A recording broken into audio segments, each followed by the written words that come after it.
आज की जो हमारी ये क्लास है एनटीए यूजीसी नेट समाज कार्य की। आप सभी लोगों को भली भांति तरीके से परिचित हैं कि मैं आप लोगों से समाज कार्य के संबंध में संपूर्ण जानकारी प्रोवाइड कराता हूं। और कल आप लोग कह रहे थे कि थोड़ा सा क्वेश्चन नंबर 35 के बारे में थोड़ी सी जिक्र कर दीजिए कि पता चले कि ये क्या है। तो पहला प्रश्न ये था आप लोगों के सामने कि किसी नमूने के प्रसरण यानी सैंपल वेरिएंस की तुलना सैद्धांतिक जनसंख्या प्रसरण से करने के लिए जो परीक्षण करते हैं उसे हम कहते क्या हैं। तो आप लोगों का ही जवाब आया हुआ था। क्या जवाब था? Chi square. तो आप लोगों ने यहाँ पे सही जवाब दिया था। अगर हम बात करते हैं तो काई स्क्वायर का, तो आप तो जानते होंगे काई स्क्वायर क्या होता है। काई स्क्वायर क्या होता है? काई स्क्वायर को हम ऐसे रिप्रेजेंट करते हैं। पहली बात एग्जाम में प्रश्न पूछा जा सकता है कि संकेत काई स्क्वायर का क्या है। तो ध्यान रखिएगा, काई स्क्वायर टेस्ट का संकेत ये x लिख दीजिएगा, x पर 2 की घात लगा दीजिएगा, वह स्पष्ट हो जाता है काई स्क्वायर। काई स्क्वायर में कंफ्यूज मत होइएगा, इसकी स्पेलिंग CHI है तो कहीं कहीं ची भी लिखा रहता है, लेकिन इसको प्रोनाउंसिएशन किया जाता है काई स्क्वायर के नाम से। याद रखेंगे सभी लोग, लिखने को आप लिखेंगे CHI। दूसरी बात, अगर हम यहाँ पे बात करें आप लोगों से काई स्क्वायर की जो भूमिका स्टार्ट होने की अगर हम बात करते हैं, तो इसमें कार्ल पियर्सन का नाम सुना होगा आप सभी लोगों ने। कार्ल पियर्सन ने सन 1900 के दौरान में काई स्क्वायर को सही तरीके से डेवलप किया था। कैसे डेवलप किया था? सही तरीके से 1900 के दौरान में कार्ल पियर्सन द्वारा ये स्टार्ट किया गया। काई स्क्वायर सांख्यिकीय परिकल्पना का परीक्षण करता है, ये दूसरी बात आप लोग ध्यान रखेंगे।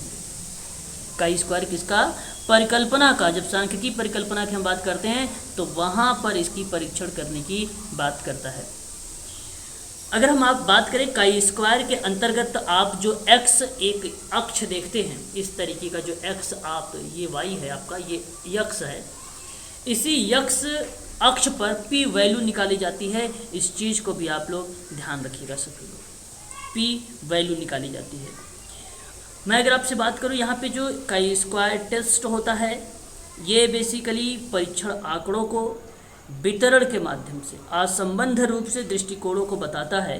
जब सैंपल शून्य परिकल्पना सत्य होता है तो ऐसी कंडीशन पर हम लोग इसका प्रयोग करते हैं। इस चीज़ को आप सभी लोग ध्यान रखिएगा काई स्क्वायर के परिप्रेक्ष्य में। तो काई स्क्वायर में आपको अगर हम बात करें, आबादी के नमूने के तौर पर टिप्पणियों का वर्गीकरण किया जाता है। टिप्पणियों का वर्गीकरण किया जाता है काई स्क्वायर का।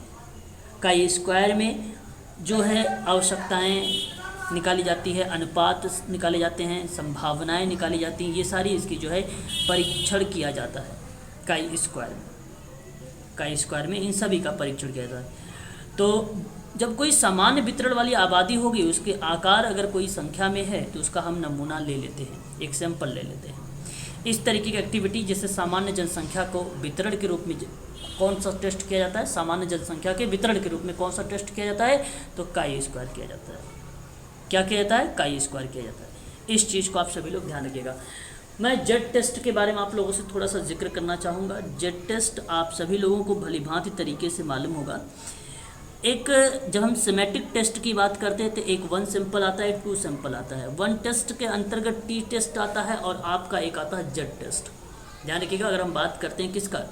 सिमेट्रिक टेस्ट में, तो सिमेट्रिक टेस्ट में 2 टाइप के टेस्ट बनेंगे, एक 1 सैंपल बनता है, एक 2 सैंपल बनता है। जो 1 सैंपल होगा उसके अंतर्गत T टेस्ट आता है आपका, और साथ ही साथ अगर हम बात करें तो जेड टेस्ट भी हमें देखने को मिलता है। जब हम 2 टेस्ट की बात करते हैं तो इसके अंतर्गत हमें 2 बातें मिलती है।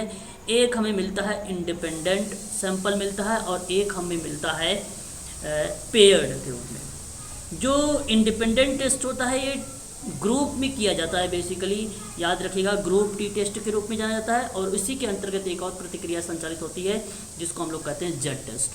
परंतु आप लोग ध्यान रखिएगा यहाँ पर T टेस्ट के बारे में और जेड टेस्ट के बारे में।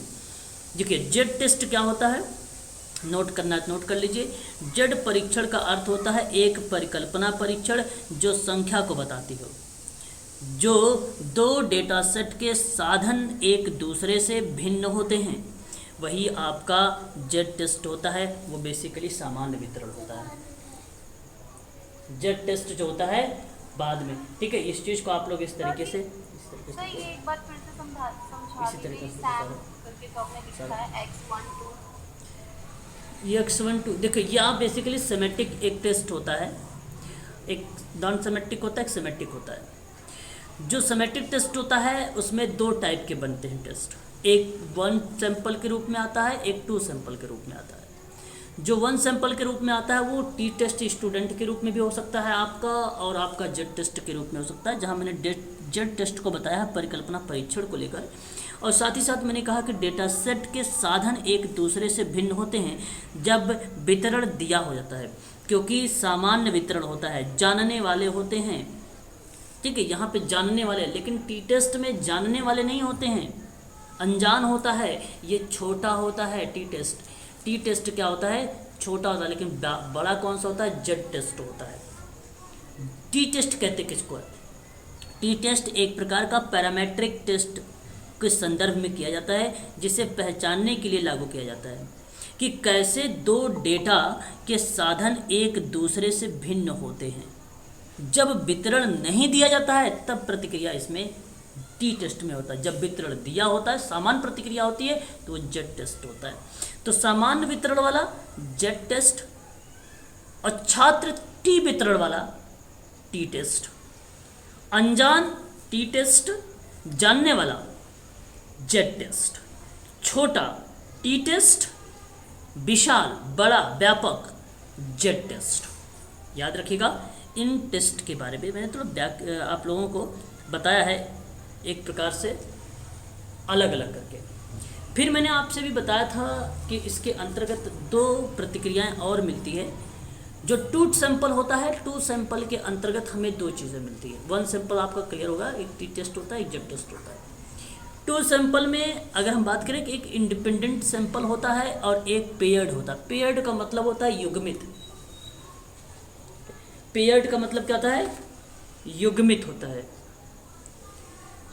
हाँ जोड़ा होता है, ठीक है, ठीक है, 100 ठीक है, क्लियर हो रहा है आप लोगों को? जी सर। हाँ सर। हाँ, तो आप ध्यान रखें सभी लोग यहाँ पर। तो जो युग्मित पीरियड के रूप में होता है उसको हम किस तरीके से देखते हैं, जब कोई सांख्यिकीय परीक्षण लागू किया जाता है, जब दो नमूने निर्भर होते हैं, 2 नमूने निर्भर हो रहे हैं और हम पेयर में अवलोकन करते हैं, तो उसको हम लोग बोलते हैं पेयर्ड टी टेस्ट बोलते हैं, पेयर्ड टी टेस्ट बोलते हैं, उसी को कहते हैं हम लोग। और एक इंडिपेंडेंट होता है, इंडिपेंडेंट आप एक्स पर करते हो, जिसको पी वैल्यू के रूप में जानते हो, ठीक है। तो इसके अंतर्गत आप लोग ये बातें ध्यान रखिएगा। कितने लोगों को टी टेस्ट जेड टेस्ट में अगर कोई प्रश्न आएगा तो वो नहीं कर पाएंगे, कितने लोग? टी टेस्ट अनजान लोगों के लिए है, टी टेस्ट छात्र के लिए है, छोटा होता है। अगर हम बात करें जेड टेस्ट में सामान्य वितरण होगा, जानने वाले होते हैं, और ये बड़ा होता है जेड टेस्ट। ये बात ध्यान रखिएगा, बस इतनी ही चीज़ें जो है आप लोगों से पूछी जा सकती हैं।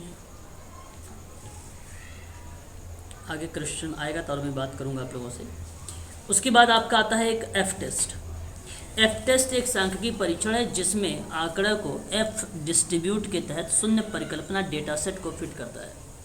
सांख्यिकीय मॉडल की तुलना करते समय इसका सबसे अधिक उपयोग किया जाता है ताकि इस मॉडल की पहचान की जा सके और उस आबादी के लिए सबसे उपयुक्त हो जिससे डेटा का नमूना लिया जाता हो या उसका मॉडल्स लिए जाते हैं। तो मैं आपको बता दूं, रोनाल्ड ए फिशर एक विद्वान हैं, इन्हीं के सम्मान के द्वारा गढ़ा गया था सन 1920 की दशक के दौरान में ये एफ टेस्ट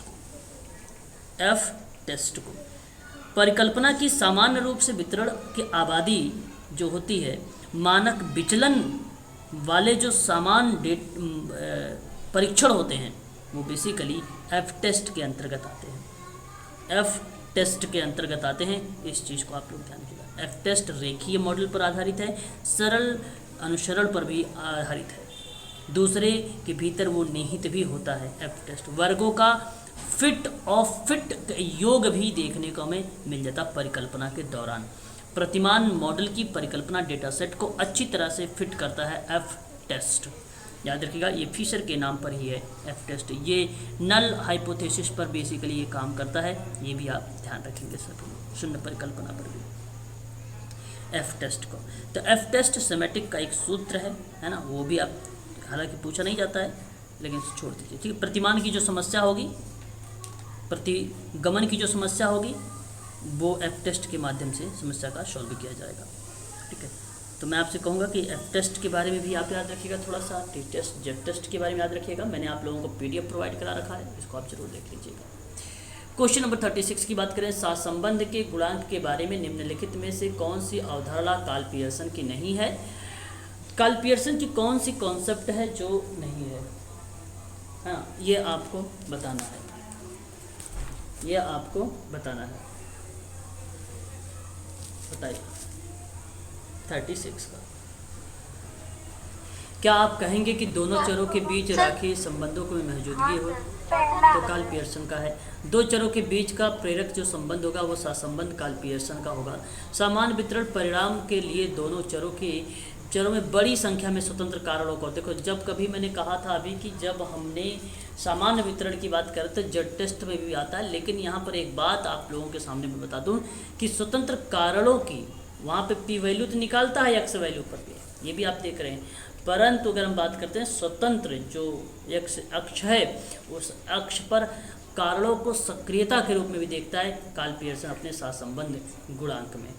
और किसी भी प्रकार के संबंध की अनुपस्थिति, देखिए यहाँ पे अनुपस्थिति को अगर ऋणात्मक के रूप में लेता तो वो बात करता, परंतु यहाँ पे प्रश्न अधूरा छोड़ रखा है, ना ही ऋणात्मक है ना ही सकारात्मकता के रूप में है, तो इसलिए ऑप्शन नंबर आपका डी करेक्ट होगा। यही बात नहीं किया, प्रश्न अधूरा के रूप में छोड़ दिया, डी आपका 36 का सही हो जाएगा। बात करेंगे क्वेश्चन नंबर 37 के बारे में, कह रहा है कि संवेग और संवेदन, अनुभव और पात्रता किस श्रेणी में रखे गए हैं। तो आप लोगों को ये पता भी होना चाहिए क्वेश्चन नंबर 37 का। तो आपने बताया क्या, आत्मनिष्ठ। समाकलनात्मक घटना एक होती है, एक फ्रॉइडियन घटना होती है, एक वस्तुनिष्ठता घटना होती है, एक आत्मनिष्ठ घटना होती है। आप सभी लोग जो है इसके बारे में परिचित भी होंगे, मैं एक एक करके आप लोगों को समझाने की कोशिश भी करूँगा, ठीक है। तो समाकलनात्मक घटना, और इस घटना के बारे में अगर हम चर्चा करें तो क्या आप कहना उचित समझेंगे। समाकलन एक किसी निश्चित ग्राफ के बारे में बात करना, एक निश्चित किसी कारण या तथ्य या फैक्ट के बारे में बात करना, वही आपका समाकलनात्मक घटना कहलाएगी। किसी एक पर्टिकुलर की बात करेगा तब, है ना। फ्रॉइडियन घटना,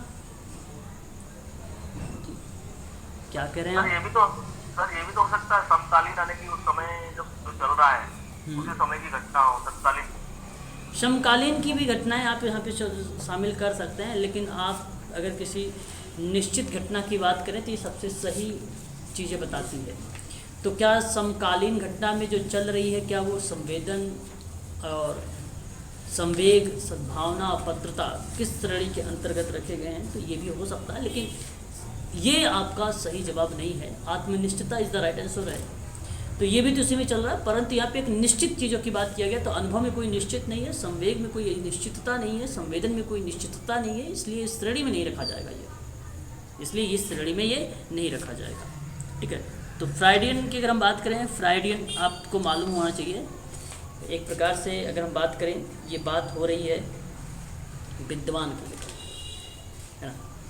और विद्वानों की अगर हम बात करते हैं फ्रॉइडियन में घटना को लेकर, तो जो एक एशियंट या एक प्राचीन समय से जिसमें एक कंडीशन दिखाई दी जा रही है आप लोगों को कि एक निश्चित अवस्था तो है, लेकिन उस निश्चित अवस्था के बारे में कुछ पर्टिकुलर विशेषताएं बताई गई हैं। हर एक अवस्था में कुछ विशेषताएं बताई गई हैं। जब आप अवस्था के आधार पर विशेषता को संधि विच्छेद के रूप में देखते हैं, या संवेग या अनुभव या संवेदन या पात्रता के रूप में देखते हैं, तो ऐसी कंडीशन पर फ्रॉइडियन घटना कहलाती है। परंतु उसके अंतर्गत कुछ पक्ष शामिल किए गए हैं, जैसे मनोसामाजिक पक्ष होता है, सामाजिक पक्ष होता है, शारीरिक पक्ष होता है, और मानसिक पक्ष होता है, भाषाई पक्ष होता है और नैतिक पक्ष होता है। तो ये सारी चीज़ें मेंशन किया जाता है फ्राइडियन घटना के अंतर्गत, ठीक है। तो वो आपका कहलाता है। बात करेंगे अगर हम लोग सभी लोग वस्तुनिष्ठ घटना। अब जब हम वस्तुनिष्ठ घटना के बारे में चर्चा करते हैं तो हमारे सामने कुछ सामाजिक घटनाओं के बारे में बात होती है। सामाजिक अनुसंधान के कुछ मौलिक उद्देश्य जो सामाजिक घटना और वैज्ञानिक अध्ययन है, जहां प्राकृतिक घटनाओं के अध्ययन में शोधकर्ता को वस्तुनिष्ठता बनाए रखना एक विशेष कठिनाई की सामना करना पड़ता है। तो ऐसे परिप्रेक्ष्य में जो वस्तुनिष्ठता होती है वो ये कहलाती है कि सत्य की वस्तुनिष्ठता का अर्थ यह है कि घटनामय संसार के किसी व्यक्ति के विश्वासों, आशाओं और भय से स्वतंत्र एक वास्तविकता, जिसका सब कुछ हम अंतर्दृष्टि और कल्पना से नहीं बल्कि वास्तविक अवलोकन के द्वारा प्राप्त कर सकते हैं, वही आपकी वस्तुनिष्ठता कहलाती है। वस्तुनिष्ठता प्रमाण बेसिकली निष्पक्षता से परीक्षण करने की इच्छा और योग्यता को ही बताती है, इसलिए वस्तुनिष्ठता घटना आपका नहीं शामिल रहेगा इसमें। तो ये वस्तुनिष्ठता कहलाती है। अगर वहीं हम बात करते हैं आप लोगों से आत्मनिष्ठ घटना, तो आत्मनिष्ठ घटना बताता है संवेग, जो है संवेदन, अनुभव, पात्रता।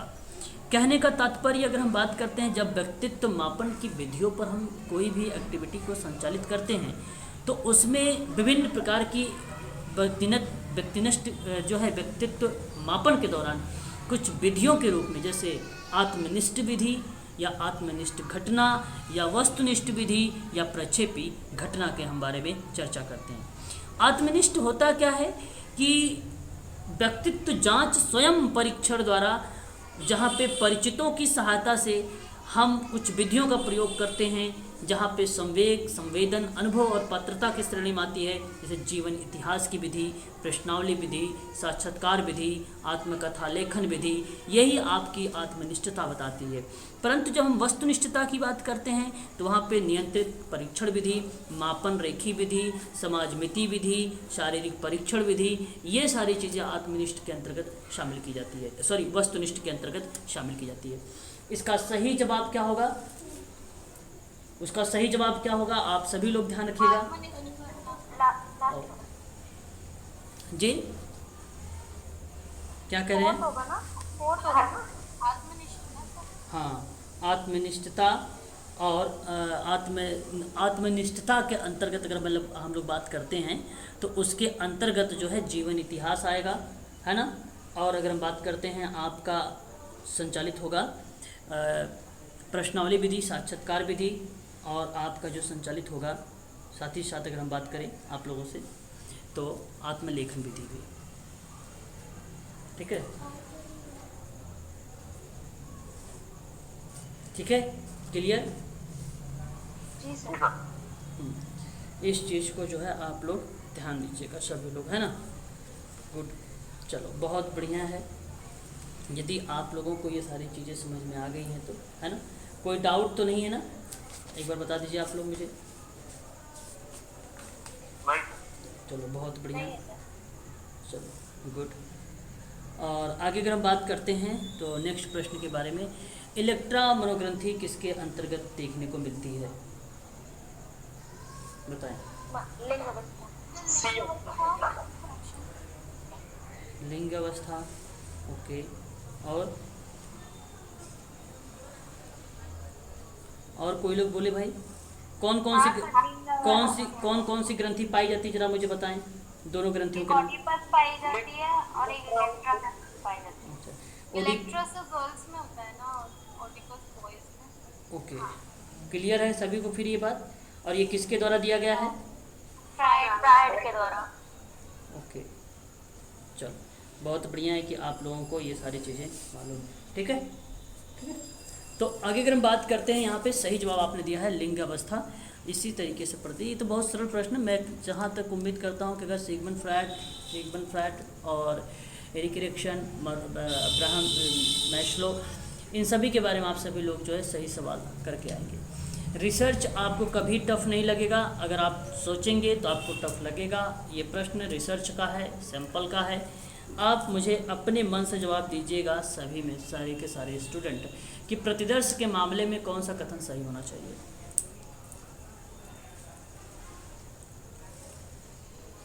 क्या आप ये सही कहेंगे, एक सैंपल अभिकल्पना प्रतिदर्श ढांचे से सैंपल प्राप्त करने को सुनिश्चित योजना बनाता है, यानी डिज़ाइन। हाँ सर, सही है।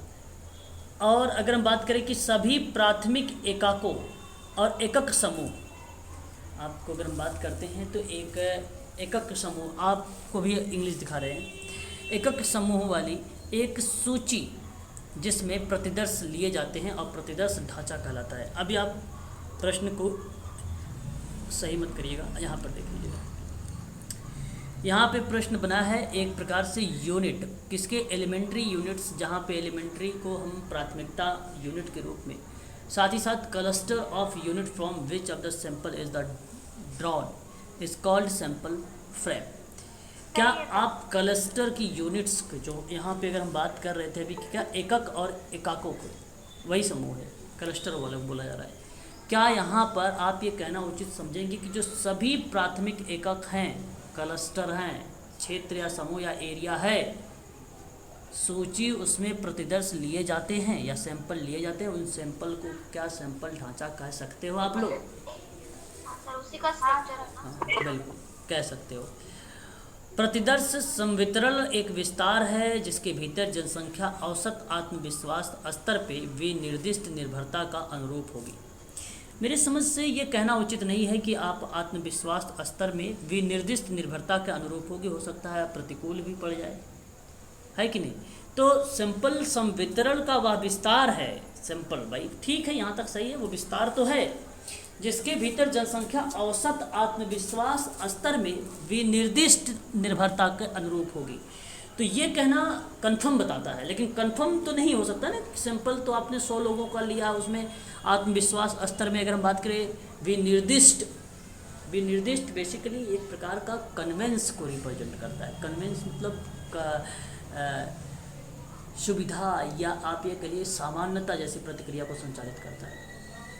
मैं आपसे कहूँगा कि इसको गलत करिएगा केवल एक शब्द से, जहाँ यहाँ अनुरूप लिखा है, अनुरूप प्लस अनुरूप और प्रतिकूल होगी या प्रतिरूप होगी तो आप सही कर दीजिएगा। ऐसा हो सकता है, दोनों चीज़ें मिल सकती हैं, हमें पॉजिटिव भी मिल सकती है, नेगेटिव मिल सकती है, लेकिन निश्चित रूप से एक जनसंख्या के बारे में आत्मविश्वास स्तर पर बोल रहा है तो समझो गलत बोल रहा है ना, गलत बोल रहा है। तो कभी भी सैंपल में एक पक्ष पर बात नहीं होता, यहाँ प्रश्न में एक पक्ष पर बात हो रही है, केवल अनुरूप की बात हो रही है। रिसर्च में सैंपल में जब भी कभी दो पक्षों पर बात होगी तभी आप उसको सही माने, क्योंकि सैंपल में दोनों बातें शामिल की गई हैं, पॉजिटिव प्लस निगेटिव, इसलिए आप इसको गलत करिएगा। प्रतिदर्श संवितरण के माध्य को ब्रह्मांड का माध्य माना जाता है, और ये बात सही गलत गलत नहीं है, सही है। आप प्रतिदर्श के संवितरण के माध्य को ब्रह्मांड का माध्य माना जा सकता है, हाँ मान सर, सकते हो। सही है। जो सैंपल हैं आपने लोगों को जो लिया है उनको नाम से पुकारा जाता है ब्रह्मांड का माध्य, क्योंकि आपने मान लीजिए 125 करोड़ जनसंख्या है, मतलब आज तो 1,30,000 या 35,000 समथिंग हो गई जनसंख्या, इसको 125 करोड़ बोलते हैं हमारे नरेंद्र मोदी जी, देश के प्रधानमंत्री। तो आप ये समझ लीजिए कि इन्हीं से अगर आपने ले लिया 100 लोगों को या 1,00,000 लोगों को, तो वो माध्य लिया। ये बेसिकली इसी को क्या बोलेंगे कि प्रतिदर्श का संवितरण के माध्य को ब्रह्मांड का माध्य माना जा सकता है। ये अप्लाइड प्रश्न थे बेसिकली, ये आपका सत्य हो जाएगा, ऑप्शन नंबर आपका यहाँ पर सही हो जाएगा। 1, 2, 4 कथन स्टेटमेंट सही है आपका, याद सर रखिएगा। एक चीज पूछनी है मुझे, ये कैसे डिसाइड करते हैं कि सैंपल हमें 100 लेना है, 200 लेना है, 300, ये कैसे डिसाइड होता है? देखिए अब आप लेना कितना चाहते हैं, 100 लेना चाहते हो कि उसमें से 10 लोगों को लेना चाहते हो? आपने शुरुआत में एक कम्युनिटी में गए, कम्युनिटी में बात को समझिए, आप बात को समझिए, कम्युनिटी में गए, अब कम्युनिटी में किसी को नहीं पता है कोविड-19 के बारे में, है ना। अब उनको जागरूक करना है आप लोगों को, तो आपने क्या किया, पूरी कम्युनिटी को थोड़ी ना काम करेंगे उनके साथ। आप उनमें से, कम्युनिटी में लोग कितने हैं, 1000 लोग हैं मान लीजिए। अब 1000 पे काम नहीं करेंगे आपने उठाया इनमें से 100 लोगों को, ये सैंपल है। इन्हीं 100 लोगों पर आप काम करेंगे। बैनर दे दिया, पोस्टर दे दिया, पोस्टर वॉल दे दिया, बहुत सारे पोस्टर भित्ति के नाम से भी जाना जाता है। जागरूक करने के लिए वो जगह जगह पे कोविड के बारे में एक कैंप लगा रहे हैं, जगह जगह पे वो लोगों को जागरूक करने बैनर पोस्टर वगैरह लगा रहे हैं, ठीक है। तो इस तरीके की जो क्रिया बन जाएगी वो आपकी क्या कहलाएगी, वो आपकी क्या कहलाएगी,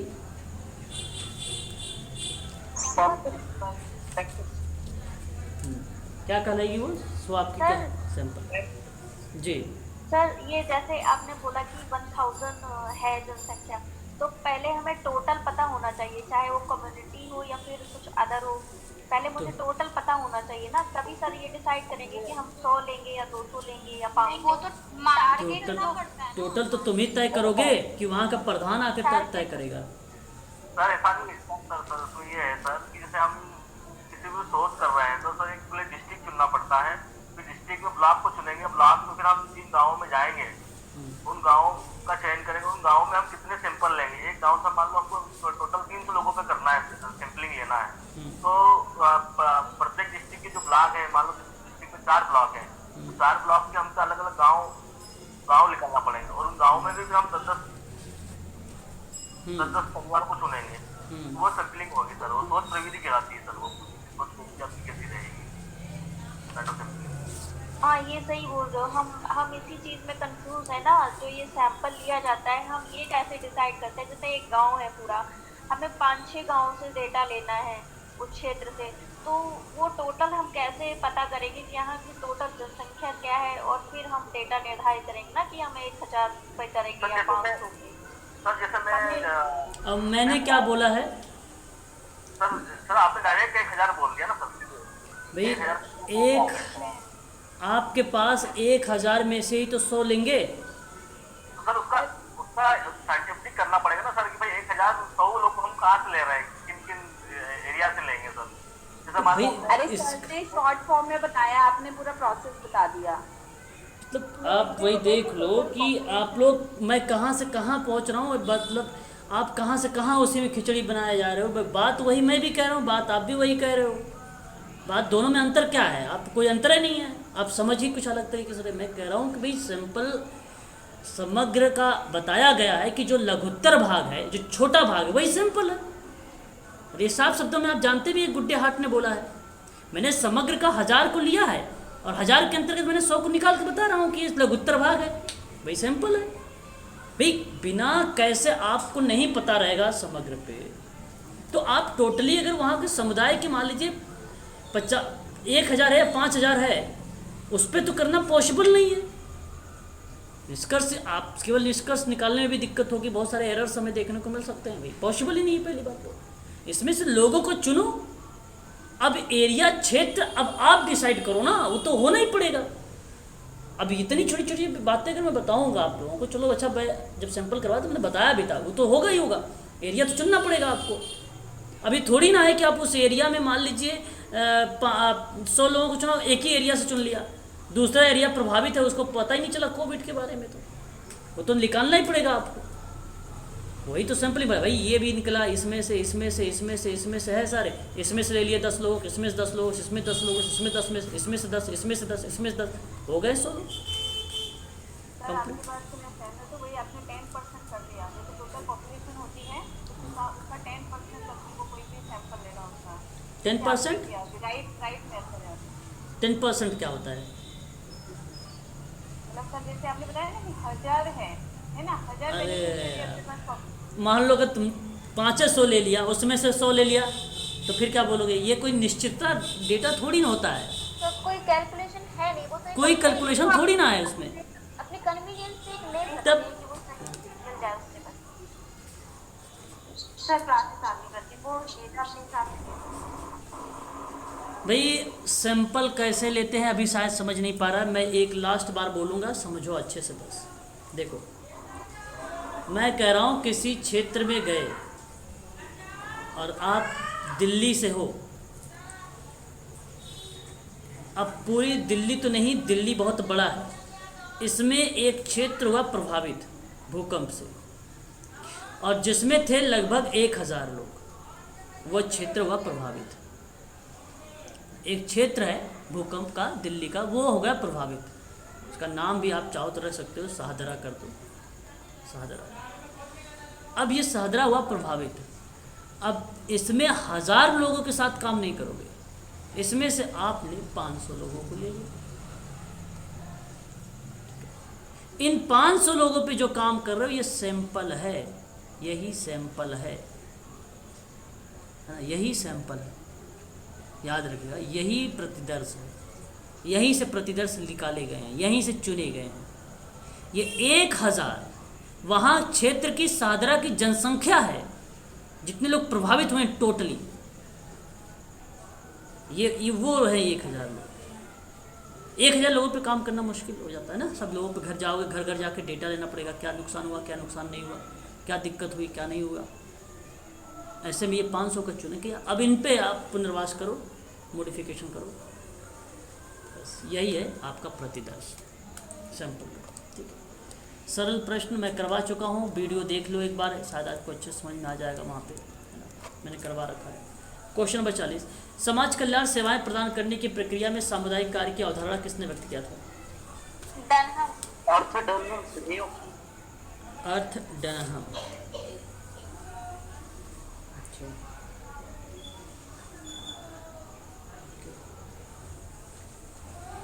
ओके, सही, author Dunham is the right answer.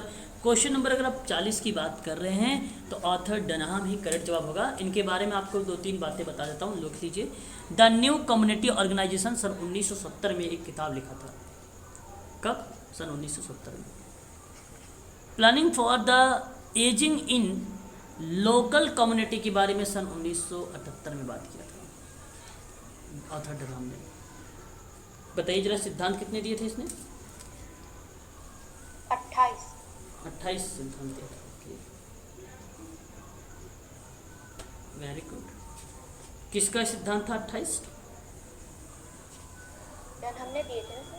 हाँ, किसका सिद्धांत था 28 बताओ? कम्युनिटी ऑर्गेनाइजेशन, ये पूछ रहे हैं? कम्युनिटी ऑर्गेनाइजेशन का उसने, हाँ, 1958। ओके, ठीक है, बहुत बढ़िया। अच्छा, अगर हम बात करते हैं आप लोगों से रॉस महोदय के बारे में, रॉस के बारे में जानते हो? जी सर। ओके, तो रॉस, एमजी रॉस जो हैं, community organisation theory and principle, इसके बारे में इन्होंने चर्चा किया था सन 1955 में, और न्यू अंडरस्टैंडिंग ऑफ लीडरशिप 1957 में। और अगर हम बात करें तो इन्होंने जो है एक प्रकार के एक बात किया था, कोऑपरेट डायरेक्टिंग द फ्राइंग करके एक किताब आई थी, हालांकि एग्जाम में नहीं पूछा गया, केवल 2 ही है। New understanding of leadership 1957, community organisation theory and principle 1955। Trecker, आप लोगों को बताया था कि मैंने समूह को बेस पे एक सवाल भी आया था ट्रेकर का, आपने ऊपर लगाया भी है इसी प्रश्न में।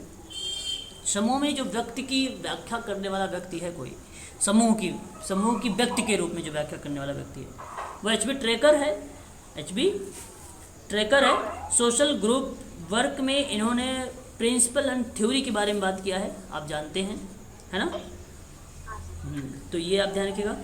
और एक नाम आया है रोथमैन, स्थानीय सामुदायिक सामाजिक नियोजन, या आप कह सकते हो सामुदायिक नियोजन, और एक कह सकते हो सामुदायिक कार्यवाही।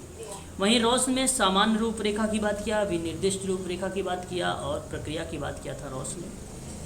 बाकी सिद्दीकी को मालूम है, प्रतिवेश विकास का मॉडल, व्यवस्था परिवर्तन का मॉडल, संगठनात्मक परिवर्तन का मॉडल, ये आप जानते हैं पहले से भी। इसका सही जवाब ऑप्शन नंबर पहला करेक्ट हो जाएगा कि समाज कल्याण सेवाएं प्रदान करने की प्रक्रिया के रूप में जो सामुदायिक संगठन की या सामुदायिक कार्य की जो अवधारणा को विकसित करता है वो आर्थर डनहम है। यही आपका सही जवाब रहेगा। Question number hypergamy. देखिए मैंने आपको पढ़ा रखा है, हाइपरगैमी किसको कहेंगे? अनुलोम विवाह। अनुलोम विवाह। प्रतिलोम विवाह है। ओके, प्रतिलोम विवाह आएगा। कुछ लोगों का प्रतिलोम है तो कुछ लोगों का अनुलोम है। मैं आपको बता दूं यहाँ पे जो है हाइपरगैमी की अगर हम बात करते हैं वो आपका आता है अनुलोम विवाह। अनुलोम विवाह उच्च जाति के पुरुष निम्न जाति की कन्या, है ना, या स्त्री, तो वह आपकी क्या कहलाती है? अनुलोम विवाह कहलाती है। इसका उल्टा कर दीजिए, प्रतिलोम में उच्च जाति की कन्या और निम्न जाति का पुरुष प्रतिलोम हो जाएगा। अंतरजातीय विवाह तो जानते हैं आप सभी लोग, ये बेसिकली दो अलग अलग जातियों के वर्ग जो है वर और कन्या होते हैं उसको अंतरजातीय यही कहते हैं अंतरकास्ट विवाह। इसी को आप लव मैरिज के अंतर्गत भी बेसिकली शामिल कर सकते हैं, है ना। और गांधर्व विवाह ये बड़ा पुराना विवाह है ना।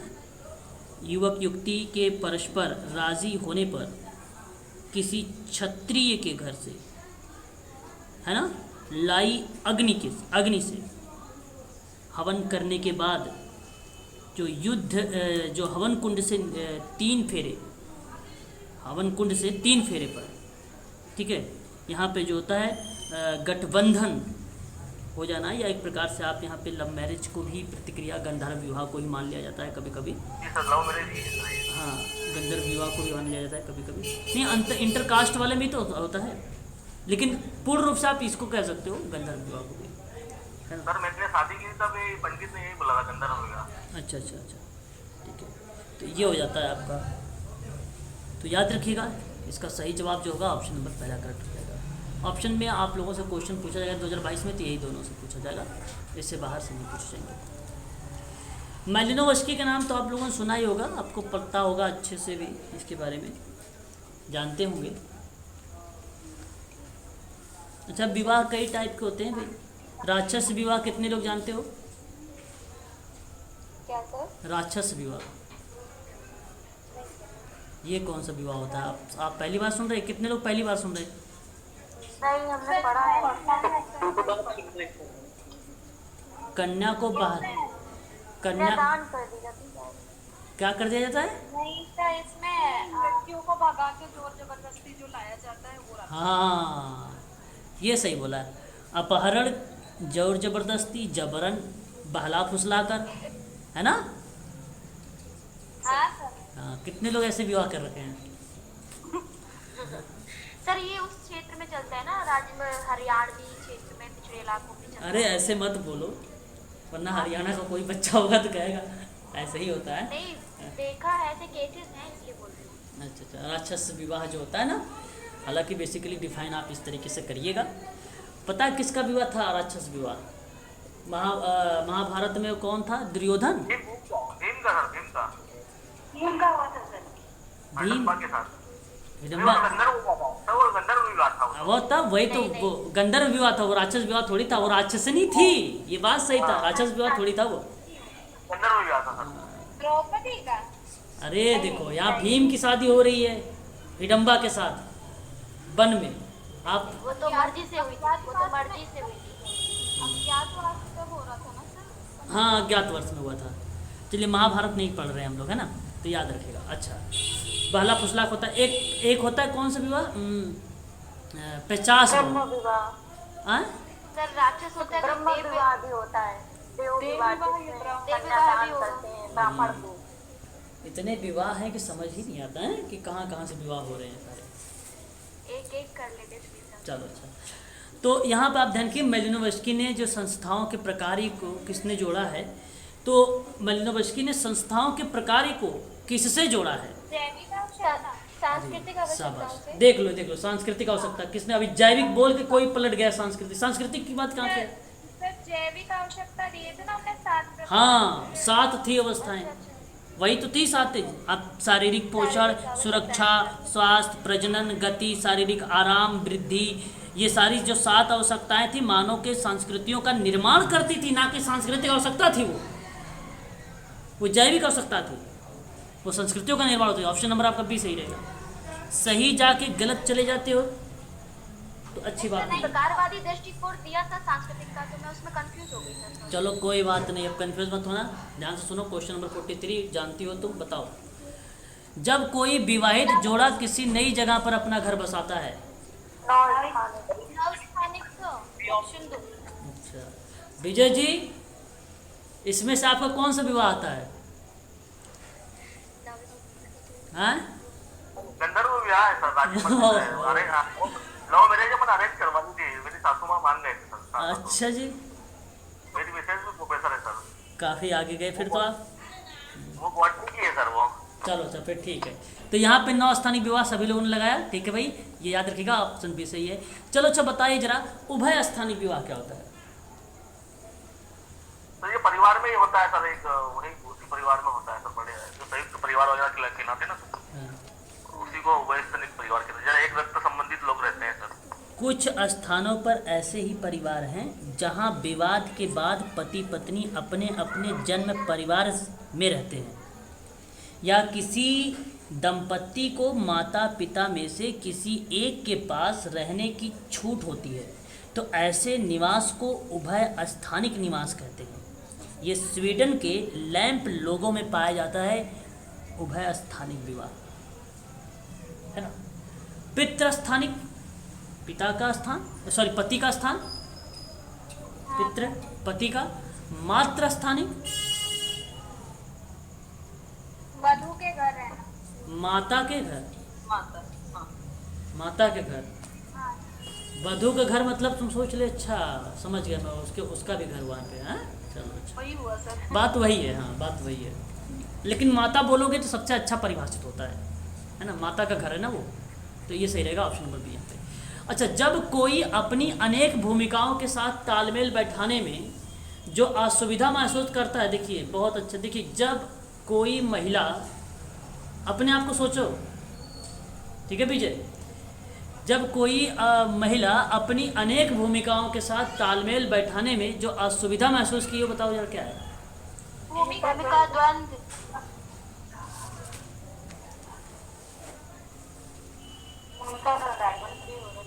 पक्का विजय सर बताएं।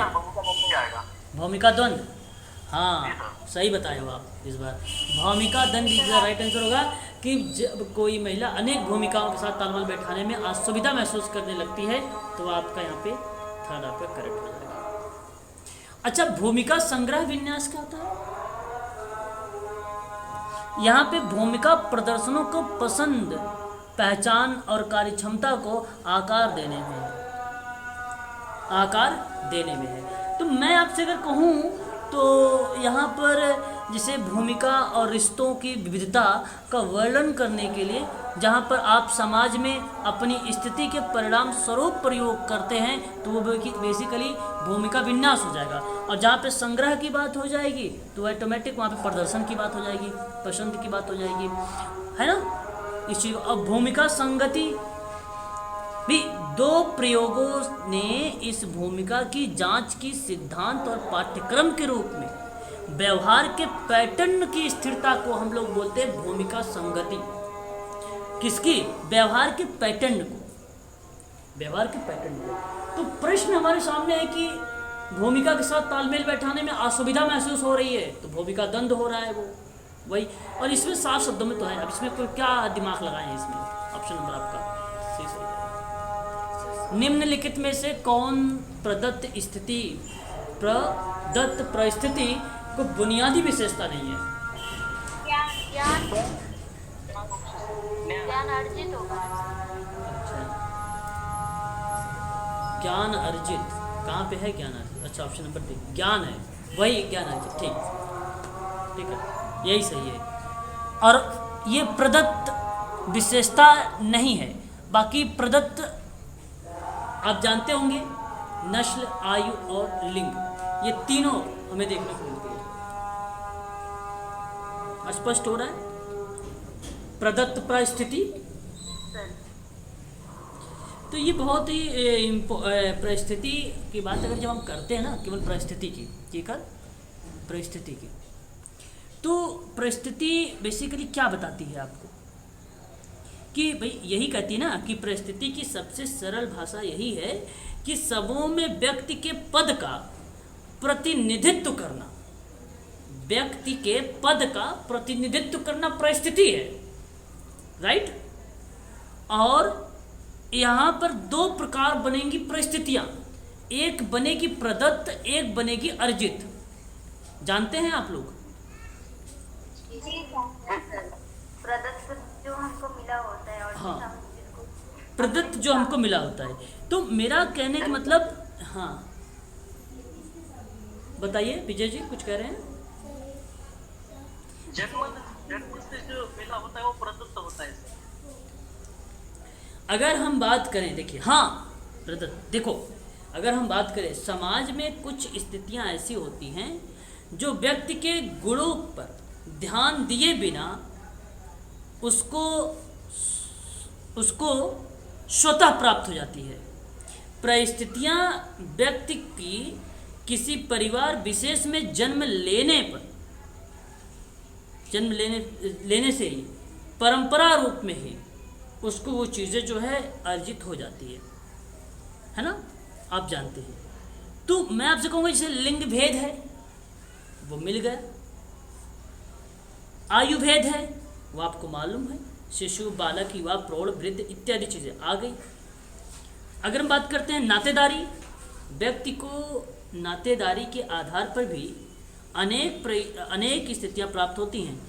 एक व्यक्ति का अपने माता पिता और रक्त संबंधियों से संबंध होता है, तो ये बेसिकली नातेदारी भी कहीं ना कहीं वहाँ पे शामिल है, जैसे माता पिता, भाई बहन, चयन। नातेदारी जैविक और सांस्कृतिक दोनों ही तथ्यों को मिश्रण मान लेता है, ठीक है।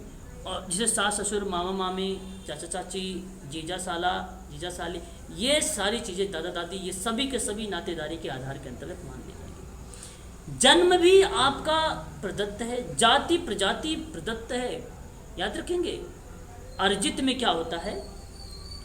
अर्जित क्या होता है कि सामाजिक पद जिसे व्यक्ति अपनी इच्छा और प्रतिस्पर्धा द्वारा प्राप्त होता है, जैसे संपत्ति, विवाह, श्रम का विभाजन, शिक्षा व्यवस्था, ये सब क्या है? ये अर्जित है। जैसे संपत्ति, व्यवसाय, शिक्षा, राजनीतिक सत्ता, विवाह, उपलब्धियां, ये सब क्या है? अर्जित है। याद रखिएगा, प्रश्न पूछा जाता है, ये इंपॉर्टेंट सवाल था। 46, निम्नलिखित में से किसने सदस्यता अंतर्निहित नहीं है? साहचर्य, सहचर्य में ओके ओके, समुदाय, समुदाय, ओके ओके। तो साहचर्य ही होगा ना। संस्था, क्या संस्था नहीं हो सकता क्या? सदस्यता होती है ना। सदस्यता अंतर्निहित नहीं है। संस्था में तो सदस्य पाए जाते हैं, समुदाय में भी, एक समूह में भी। सहचर्य तो एक क्या कहते हैं? साहचर्य डिफाइन कर दीजिए।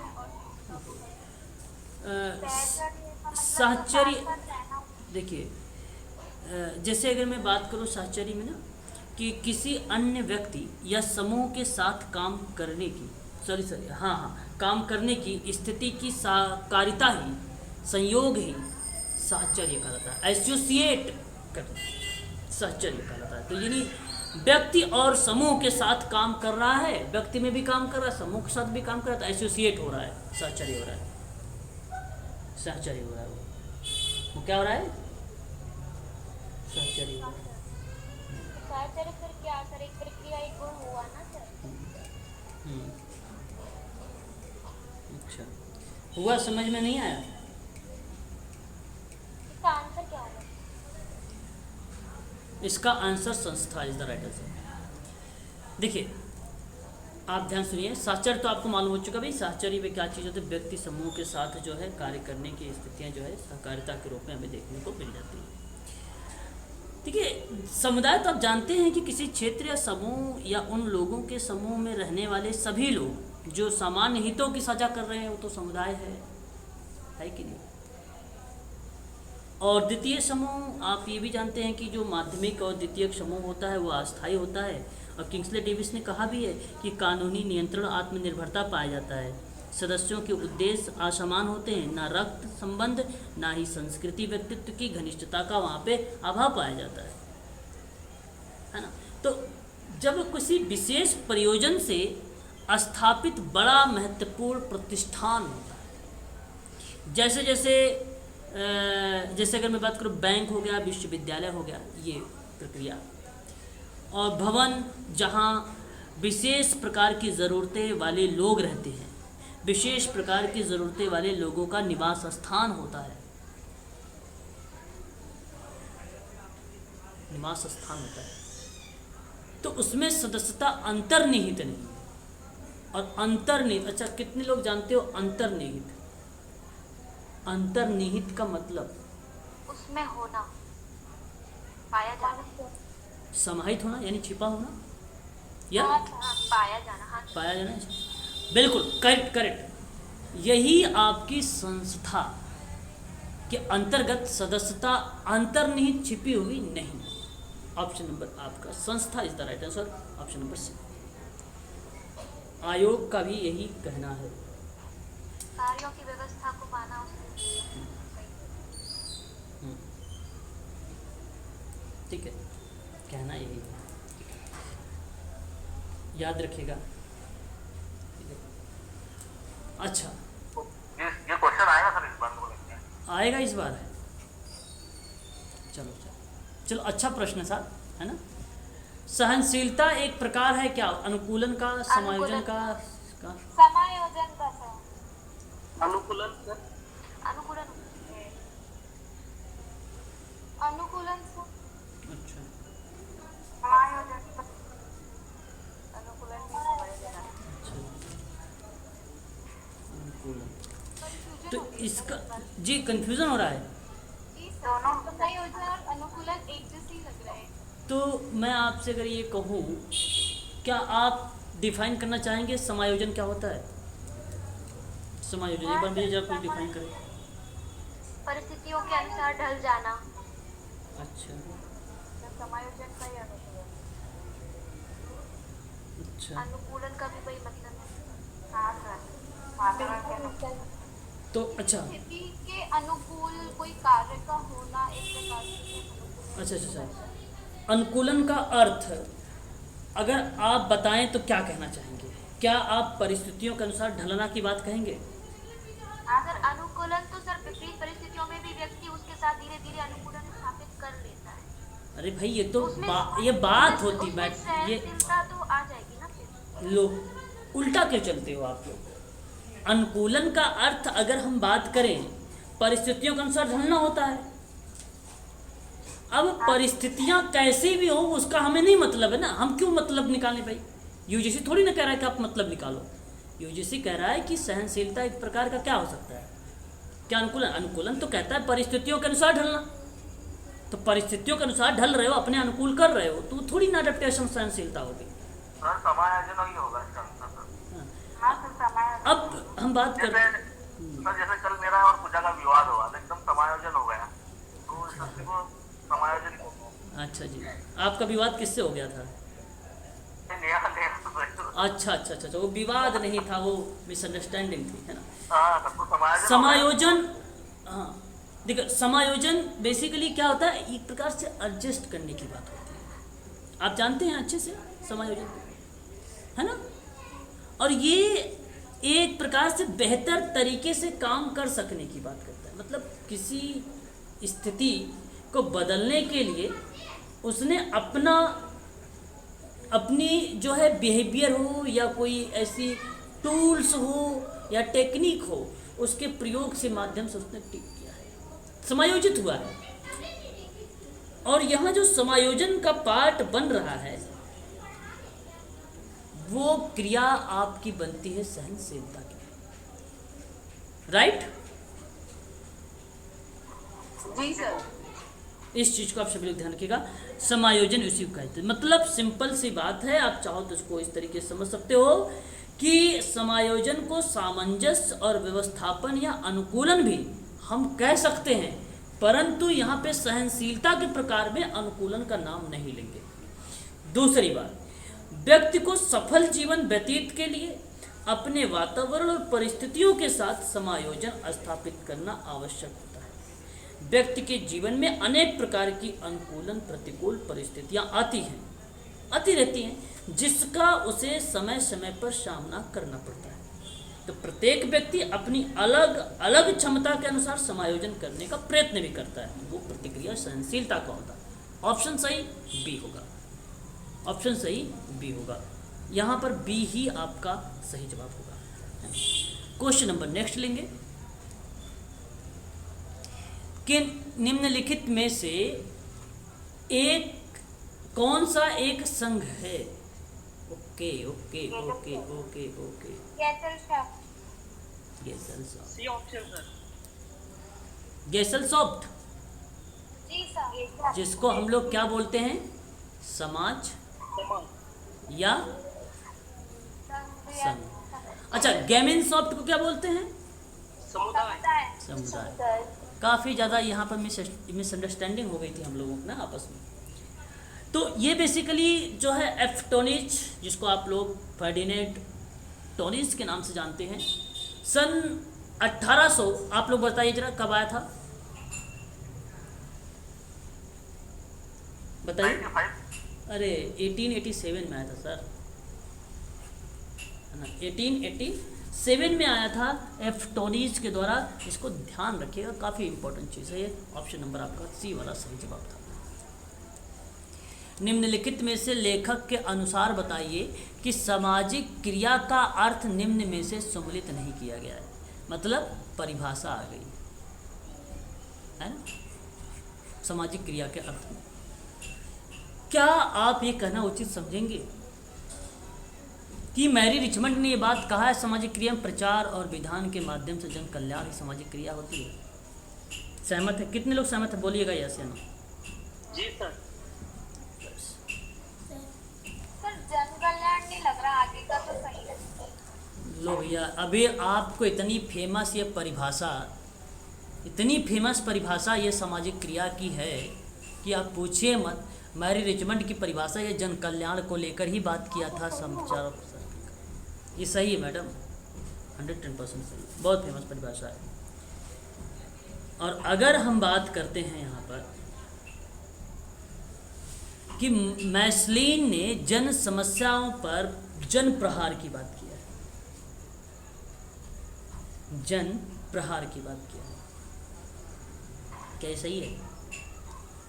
तो गलत है। गलत सही है सर। हैं? सही है गलत सर। है। अच्छा, सामाजिक और आर्थिक संस्थानों में बदलाव के लिए संगठित प्रयास।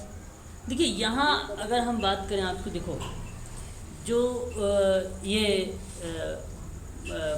जो है बॉल्डविन है ना, ये थोड़ा सा इम्पोर्टेंट आपके लिए। मैं आपको बता दूं कि ये सामाजिक और आर्थिक संस्थानों में बदलाव के लिए संगठित प्रयास किया था।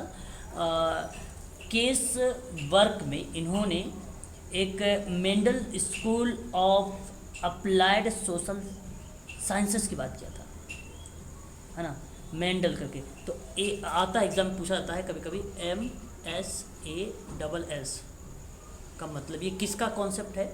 ये आप ध्यान रखिएगा, बॉल्डविन का कॉन्सेप्ट है ये। और ये सामाजिक और आर्थिक संस्थानों के बदलाव को लेकर संगठित प्रयास किए थे, ये सही है। ग्रेस कोयले सामाजिक पर्यावरण के बदलाव की बात कर रहा है, ये भी सही है।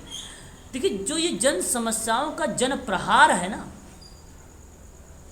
क्या है? जन प्रहार, यही गलत है। सर ये मेडल स्कूल से आप बता रहे थे, एक बार दोबारा रिपीट कीजिएगा। हाँ लिखिए, Mendel school of applied social science, applied social science. 50 की बात करते हैं। अवधारणाएं हैं, लेखक हैं। प्रवृत्ति किसकी है, मूल प्रवृत्ति?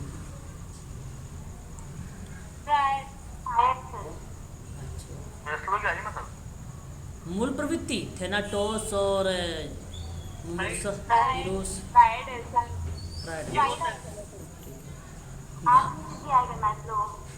भावनाएं, भावनाएं, हाँ। डेविड डेविड उपलब्धि तो सर डेविड मैक्लीलैंड, डेविड मैक्लीलैंड। उपलब्धि, अचीवमेंट, जेम्स। आत्मसिद्धि, ऑप्शन कौन सा सही गया? 3। सेकंड, उपलब्धि मैक्लीलैंड को होगा ना?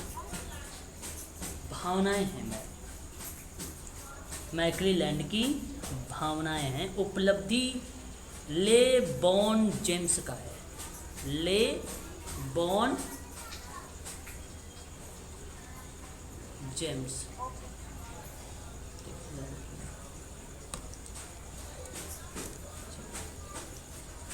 ये किताब का नाम बता दीजिए, इसके बाद हम लोग बंद कर देंगे क्लास आज के लिए, ठीक है। कल आपकी समय पर क्लास रहेगी। एमजी रॉस,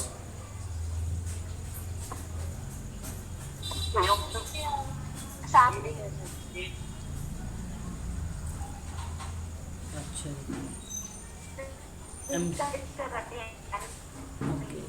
एमजी रॉस का हो जाएगा क्या चीज़? ये लुकी केमिस्ट्री का आ जाएगा सर, यार तो फिर ये ऑप्शन नंबर ए आ जाएगा।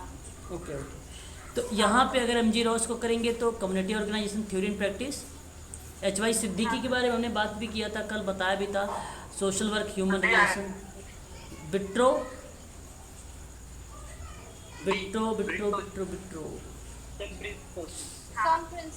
सम principle, social action, social work, और ल्यूगी क्वेस्ट्रो, पीआर। अरे वाह, याद है फिर, पीआर याद आ रहा है ना। ऑप्शन कौन सा गया सही? ए आपका सही गया। कल आप सबकी क्लास 6 बजे भी है और 8 बजे भी है, दोनों क्लास कल से आपके सभी लोगों की क्लास अब नियमित समय पर पढ़े चलेगी। मैं बीच बीच में आप लोगों को जो है 10 क्वेश्चन 20 क्वेश्चन सोशल वर्क के भी प्रोवाइड करता रहूँगा, ठीक है। ठीक है, नोटिफिकेशन कोई आई है नेहा, उसको ग्रुप में शेयर जरूर करना आप, ठीक है।